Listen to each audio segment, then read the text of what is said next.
Bonjour à tous et à toutes et bienvenue sur la chaîne Reflet de Lune, j'espère que vous allez bien, merci pour votre présence aujourd'hui.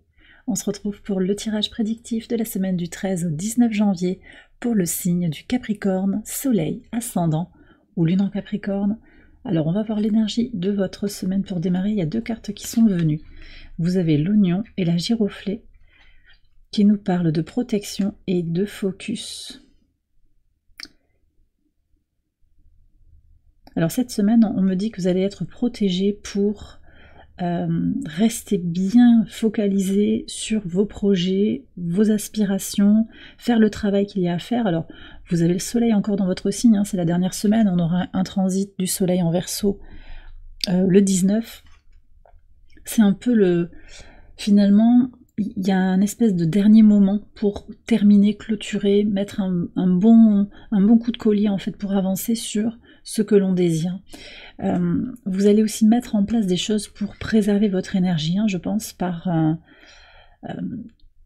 alors déjà une détermination, un détachement en fait des influences extérieures, et puis peut-être aussi énergétiquement avec vos rituels, votre façon en fait de vous préserver. Hein. Il y a une aspiration à faire évoluer les choses cette semaine qui va être très très marquée. Et ça va être positif pour vous, je pense. On a quand même des énergies aussi autour de Saturne hein, qui sont très marquées, avec une pleine lune aussi, en Cancer ici, donc avec une lune opposée à votre signe, et puis Saturne, je le disais, le maître de votre signe qui va être impliqué dans plusieurs aspects. D'abord, on a le carré à Jupiter toute la semaine, et jusqu'au 22 janvier, qui apporte de la force, de la discipline pour rester concentré sur les grands changements qu'on a envie de manifester. On a aussi une conjonction de Saturne à Vénus qui va vous conférer de la patience. Patience et créativité pour atteindre son équilibre intérieur. Donc pour certains, c'est vraiment cette idée de trouver la paix en soi, de comprendre des choses fondamentales dans ce que vous traversez. Vénus vous y aide, hein, Vénus en Poisson, au sextile de votre signe, pardon. On a de belles énergies ici pour avancer, mais effectivement c'est la patience qui est recommandée, l'organisation, la résilience aussi, la compréhension des choses. On va aller voir aussi alors le message du tarot en lien avec la pleine lune. Cette pleine lune en Cancer, c'est la lune du loup, la pleine lune du mois de janvier.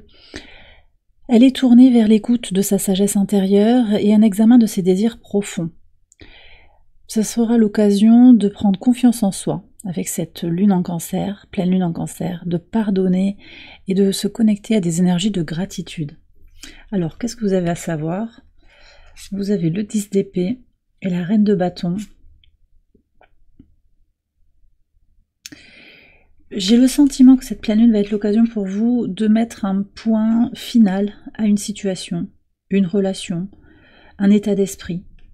On clôture un cycle, hein, possiblement un cycle karmique, pour se prioriser, s'affirmer, s'imposer, aussi avec cette énergie d'équilibre entre le masculin et le féminin, très représentée par la reine de bâton. Donc cette pleine lune, elle vous accompagne vraiment pour trouver votre centre, terminer, libérer ce qu'il y a à libérer. Hein. On va aller voir les messages au quotidien. Alors on va démarrer avec le lundi 13 et la pleine lune. Alors vous avez le 2 de bâton et le bouquet. C'est intéressant, on est sur des énergies ici de discussion entre ce qui est nécessaire, et on bloque un petit peu le chakra de la gorge, ce qu'on a besoin peut-être de dire, d'exprimer, de vivre. L'expression, alors où est-ce qu'on va trouver le bien-être, la joie, d'accord?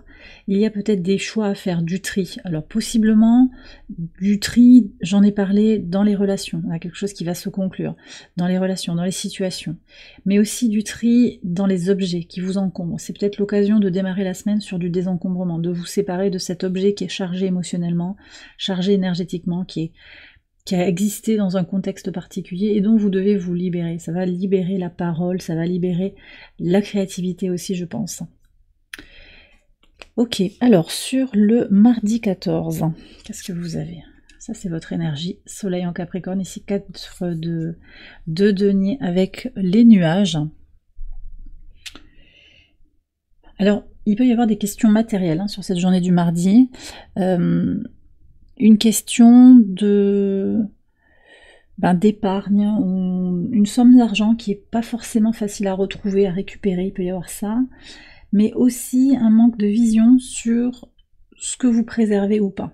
Donc vous voyez, on était dans des énergies d'évaluation, bien il y a ce désir effectivement d'aller vers ce qui nous rend épanouis dans la plénitude, mais il y a aussi des questions, donc je sais pas si ça vient de circonstances. Pour moi, ça vient de circonstances qui sont troubles en fait. Il y a une incertitude pour l'avenir là qui apparaît sur le mardi. Vous allez quand même préserver l'essentiel. C'est vrai que la Lune est opposée à votre signe. Alors elle vient au trigone de Neptune. Il va peut-être falloir aller puiser dans son intuition. J'ai l'impression que il va falloir ressentir les choses, regarder au-delà du voile en fait. Préserver ce qu'il y a à préserver, mais aussi regarder au-delà des apparences pour trouver quelque chose de compréhensible. Voilà, sur cette situation, en particulier une situation qui questionne sur l'argent. Ok, on me donne ça. Sur le mercredi 15, qu'est-ce que vous avez? Alors, on retrouve le 10 d'épée et le renard. Bon, alors là, c'est confirmé. Il y a des clôtures par rapport à une personne insincère. Une situation aussi qui n'est pas nourrissante, qui vraiment vous prend de l'énergie. C'est intéressant parce qu'on retrouve l'énergie de Vénus, Saturne 2 fois. Donc cette conjonction de Saturne à Vénus, elle est importante. C'est vraiment important cette semaine de prendre le temps, d'être dans la patience, dans la résilience, pour comprendre ce que vous vivez, pour comprendre aussi que vous êtes en train de faire des transitions importantes dans votre vie. Là, ça ressort sur le mercredi. Sur ce mercredi, la Lune sera en Lion, au sextile de Jupiter. Donc, on a vraiment cette connexion, la guérison de l'enfant intérieur, le potentiel de comment on va se prioriser, trouver sa place dans le monde. Oui, suite à une prise de recul finalement, on a compris. Il y a des choses qui sont plus claires pour vous. Ça se manifeste comme ça en tout début de semaine, je pense. Alors en pivot de semaine, sur le jeudi 16. Oui, bon, c'est très clair. Alors vous avez le 9 de denier qui nous parle d'indépendance, indépendance émotionnelle, matérielle, indépendance de pensée, d'accord? Au niveau de vos idées, vous êtes autonome. C'est ça qui va faire vraiment foi en fait pour vous. Alors c'est sur le pivot de semaine, donc ça peut être aussi sur la semaine. Vous êtes focalisé sur ce qui est important pour vous, possiblement cette notion d'indépendance, de pas être dans alors de pas attendre des validations extérieures déjà, et puis de pas vous retrouver un peu prise au piège, parce qu'il peut y avoir un peu de manipulation, on voit ici avec le renard sur le mercredi. La faux nous indique qu'il y a quelque chose qui va se clôturer. Vous prenez, peut-être vous cliquez vos claques, vous allez vous éloigner d'une situation. Ça peut être très concret quand même. Je pense qu'il peut y avoir des clôtures de contrat, une porte qui se ferme en fait pour vous. Enfin, c'est vous qui volontairement fermez la porte, vous prenez ce qu'il y a à prendre et vous avancez. On va voir ce que vous avez sur le vendredi 17. Cavalier de denier, l'enfant. Alors il y a peut-être des questions familiales ici avec un enfant, une question de garde, une question aussi par rapport à la scolarité ou peut-être l'état émotionnel d'un enfant. Les choses évoluent petit à petit, d'accord? Les choses grandissent. C'est vrai que on a Mars rétrograde en Cancer aussi, opposé à Pluton. Alors Pluton est en Verseau, mais cette opposition au niveau des angles, elle est toujours active. Notre détermination est mise à l'épreuve, et c'est aussi ça qui ressort, je pense, sur le vendredi. Vous avancez petit à petit par rapport à vos enfants, si vous en avez, vos projets également, et puis des libérations, des guérisons de l'enfant intérieur. Il y a aussi ça qui revient. Donc un pas devant l'autre. Sur cette journée, on a une lune en Vierge, au trigone de votre signe, et également au trigone de Mercure, qui est dans votre signe. Donc la clarté d'esprit, la volonté d'avancer, un côté analytique aussi, le fait de regarder les choses dans le détail pour comprendre ce qui est bloqué, pour comprendre quels sont les potentiels d'évolution, ça vous permet d'avancer. Les idées sont plus claires. Les idées sont plus claires, mais j'ai le sentiment aussi qu'on va pas pouvoir attendre trop de résultats sur la plénitude, la joie. On a une opposition à Vénus conjointe à Saturne sur cette journée. En fait, ce que ce que je ressens, c'est que vous comprenez que il faut pas trop en demander actuellement et c'est ok. Il n'y a rien de définitif, mais voilà, on se serre un petit peu la ceinture, on retient, on contrôle, on avance petit à petit malgré tout. Voilà. Ça ne veut pas dire qu'il n'y a pas d'abondance et qu'il n'y a pas de générosité, qu'il n'y a pas d'intensité, mais c'est vraiment un moment où on accepte, hein, c'est la résilience en fait qui prime sur cette journée du vendredi, acceptation et calme en fait pour avancer. On me dit vous êtes au travail, ouais, vous allez faire ce qu'il y a à faire. Il y a une approche aussi pragmatique des problèmes en fait qui apparaît sur cette journée. Sur le samedi 18.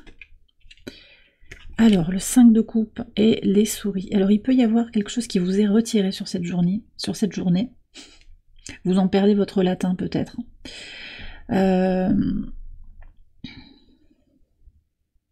Moi, je sens quand même que c'est quelque chose qui ne vous a jamais appartenu. Donc, il peut y avoir des sentiments un petit peu lourds sur cette journée, avec du regret. Ah, si j'avais fait autrement. Voilà, ça se serait pas passé comme ça. Il y a quand même une invitation aussi à bien rester focalisé et à protéger vos énergies émotionnelles. Si vous êtes dans l'énergétique aussi, protégez-vous, parce qu'il y a quand même du négatif hein, qui vibre autour de nous. Hein. On va aller voir ce que vous avez sur le dimanche. Ouais. Cavalier de bâton et l'étoile. Alors là, on reprend vraiment une belle énergie. L'entrée du soleil en Verseau, même s'il quitte votre signe, ça va vous apporter un coup de boost pour aller vers vos espérances, pour ouvrir un espace de liberté. Alors ce que je ressens en fait sur la fin du transit du soleil dans votre signe, c'est que aussi ce qui n'a pas encore été fait sur 2025, qui aurait dû être clôturé peut-être ou acté en 2024 et puis ça a traîné, c'est toujours pas terminé et donc on peut avoir l'impression aussi qu'on a stagné sur une situation, mais l'étoile ici indique hein, que finalement le parcours est guidé et que vous êtes protégé. Donc ce qui peut se passer sur le samedi qui va générer des tensions, un peu d'anxiété, finalement ça fait partie d'un parcours de résilience, un parcours d'acceptation pour être d'autant plus renforcé, déterminé. Je vous ai dit, Mars opposé à Pluton, ça fait plusieurs semaines que c'est là, c'est ok, tu as envie de quelque chose, la source elle nous demande, voilà, est-ce que tu as vraiment envie de ce que tu me demandes là? Est-ce que tu es déterminé à aller vers ce que tu m'as demandé? C'est juste ça, donc c'est peut-être un test, juste pour voir si vraiment ce à quoi vous aspirez, vous le voulez profondément, ou si c'est peut-être une passade un petit peu, ou une idée en l'air. Allez, je vais terminer le tirage avec un message de l'oracle ad infinitum, un mantra pour votre semaine, une affirmation qui peut vous éclairer sur votre situation actuelle. Alors, qu'est-ce que vous avez? On a l'énergie de Neptune. Ouais, qu'est-ce que je vous ai dit sur Neptune? Neptune, Trigone Lune, hein, ici, là, sur le mardi. Connectez-vous à votre intuition. Hein. Et ouais, je vous lis le message. C'est vrai que mon chakra de la gorge a été bloqué un petit peu en début de tirage. On vous invite à écouter votre voix intérieure, hein, quand même, et à vous exprimer en suivant votre intuition. Et c'est bien ce qui est dit. Ma communication est guidée par la sagesse intérieure de mon être. Donc, si vous avez la possibilité de travailler avec l'eau, de purifier, de libérer des choses, si vous ressentez le besoin de vous connecter à l'élément eau au travers, je sais pas, d'images, de bruits de mer, de bruits de cascade, faites-le. Et puis écoutez vraiment votre intuition, parce que votre intuition est aussi votre rapport spirituel à la vie. Alors on m'invite à prendre un message de l'oracle Catharsis. Qu'est-ce qu'on a ici? L'intuition est comme une nappe d'eau souterraine qui murmure sous la surface de notre conscience. Il y a quelque chose à aller chercher en profondeur. Hein. Écoutez votre petite voix intérieure et sortez de la peur, des regrets. Tout ça, c'est l'ego en fait qui vient l'activer. La peur de l'avenir, l'incertitude. Si vous vous connectez à votre intuition et à l'énergie du cœur, vous ne pouvez pas vous tromper en fait, il n'y a pas de doute. Hein. La vérité, c'est là qu'elle se trouve, dans le cœur. Et bien voilà les Capricornes, j'ai terminé votre tirage, j'espère qu'il vous a éclairé. Si c'est le cas, je vous invite à liker la vidéo, à vous abonner si vous ne l'avez pas encore fait. Vous pouvez également aller voir les autres vidéos de cette série pour votre ascendant, ou votre lune également. Un très très grand merci pour votre soutien, vos messages, voilà, tout. Merci pour votre présence, pour votre fidélité à la chaîne. Je vous souhaite une excellente semaine, je vous embrasse bien fort et je vous dis à très bientôt pour les prochaines vidéos. Bye bye.